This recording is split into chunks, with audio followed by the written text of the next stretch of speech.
here's something else I'm not supposed to say. Ain't but two genders.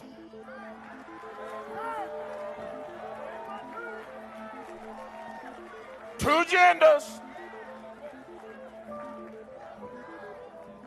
Ain't nothing but men and women. And I can already see WRL out there. They got their licking their pencil around, trying to write fierce as they can. Get every word of this here. Get every word of this. You can go to the doctor and get cut up. You can go down to the dress shop and get made up. You can go down there and get drugged up. But at the end of the day, you were just a drugged up, dressed up, made up, cut up, man or woman. You ain't changed what God put in you, that DNA.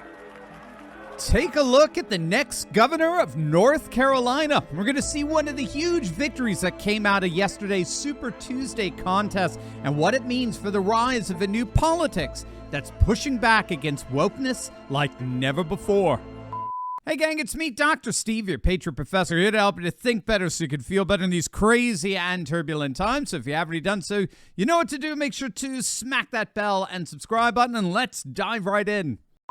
This nation will be what God wants it to be. And the people in it who want to destroy it, I send you a message today.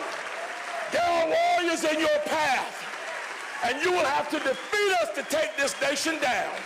Because we are here, we are ready, we are willing to fight, because what God has blessed us with will not go easily into the night. You'll have to do it over our dead bodies.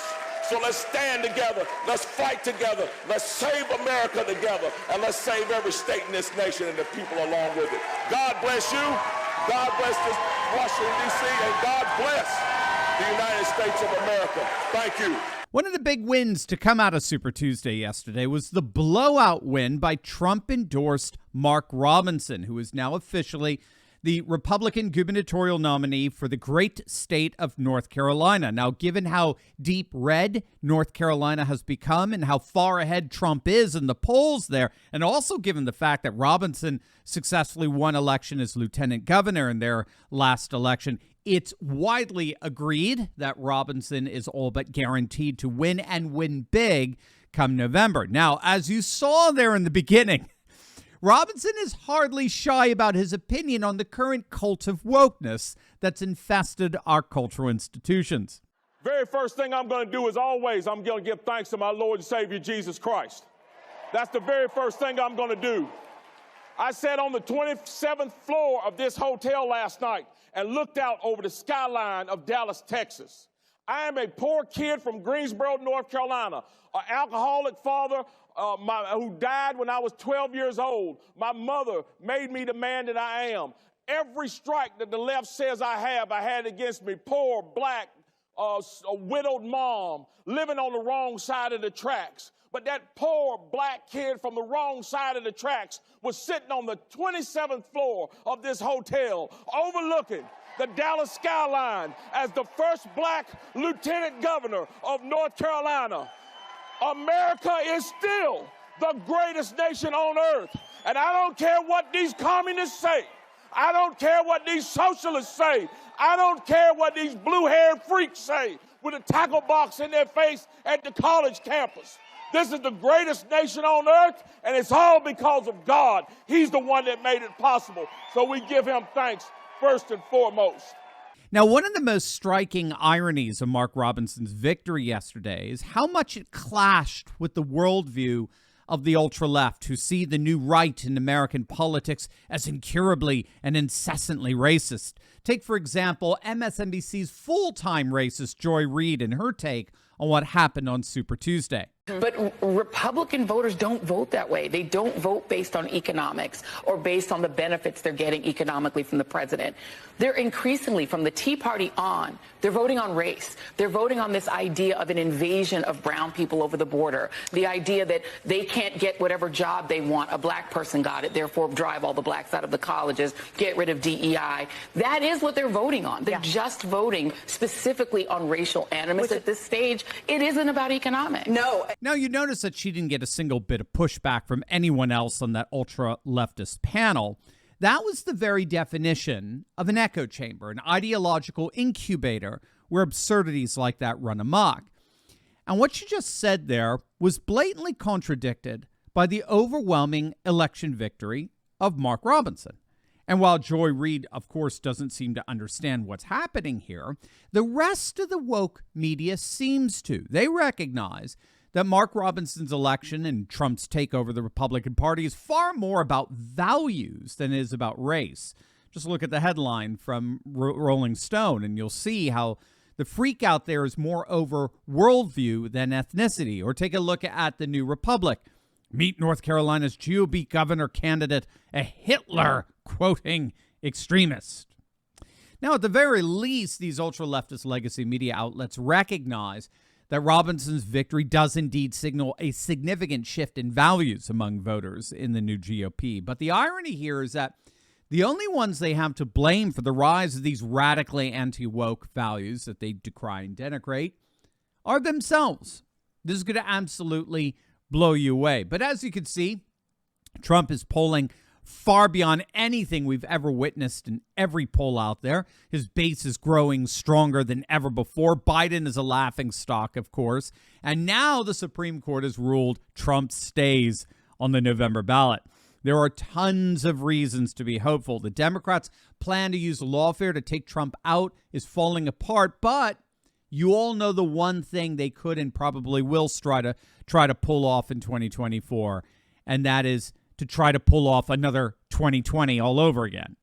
Now, I asked you all in a recent poll what topic you were most concerned about with the election coming up, and of course it was election integrity. It doesn't matter how great Trump is doing in the polls if we don't get this straightened out for November. So this is serious stuff, and this is officially an all-hands-on-deck code red, and that means you. As you know, we are people of action here, and that's why I'm sharing 3 actionable steps you can take right now to protect the election in November. Now, I shared this plan with a number of you last month, and it's really helpful to so many of you that we decided to do it again.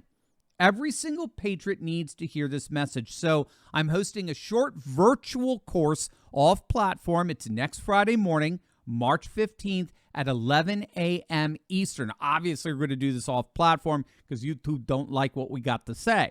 Now, we're going to limit this to only those of you who are ready to take action. So there are only 250 spots available. So don't wait on this. This could fill up in an hour. So don't wait. Click on that link in the description below right now to register before those virtual seats get filled up. It's vitally important this message gets disseminated far and wide so we can continue to ride the Trump train all the way to the White House. Click on that link in the description below, or go to election.turleytalks.com right now to snag a seat. Unfortunately for so much of the tripe that passes as political analysis today, scholars have noticed that the world is going through a fascinating phenomenon known as retraditionalization, where more and more populations are returning to culture, custom, and tradition, most particularly their religious traditions, as rich sources of meaning and truth in the midst of the moral and spiritual bankruptcy of our woke, secular globalist era. And it's literally happening all over the world, and it's changing politics and international relations like never before, from the reawakening of Christian civilization in Russia, Hungary, Poland, and Georgia, to the extraordinary electoral success of Hindu nationalism in India, from the Neo-Confucian revival in China to the extraordinary surge in Christian conversions throughout sub-Saharan Africa. Religion is, in point of fact, becoming more and more prevalent in our world today. And that's, of course, exactly what we're seeing with the candidacies of Mark Robinson of North Carolina. But, of course, this raises the question as to why. Why is religion and religious politics going through such a resurgence today? And this is where the critics of Mark Robinson are going to have to take a very long, hard look in the mirror. You see, a new coalition is indeed forming that's upending the politics that have dominated North America now for the last few decades. It's a growing coalition that scholars such as Eric Kaufman of the University of London have been predicting would indeed be the new governing majority in the West in a matter of another decade or so. It's because religious conservatives, when all is said and done, are simply outproducing, literally outbreeding their secular woke counterparts.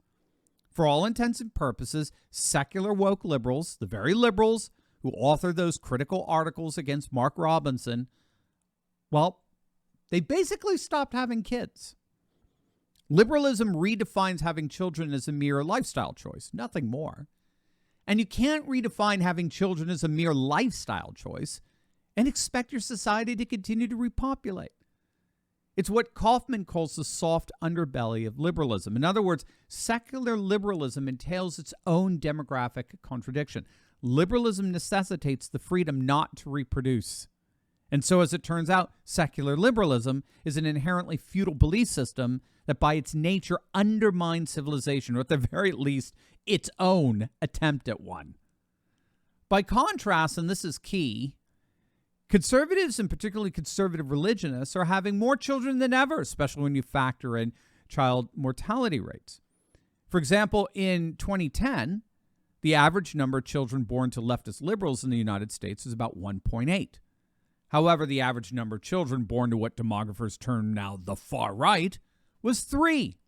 Again, it's a pattern that holds throughout the West in both the U.S. and Europe. On average, conservatives have a fertility advantage over liberals of about 40%. But it's even more dramatic when you compare conservative religionists with, say, atheists or agnostics. For every 1 child born to the irreligious, 2 are born to the religious.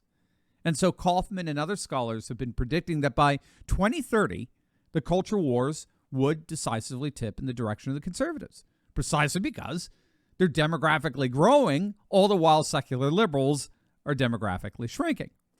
And that is exactly what we're seeing already in 2024.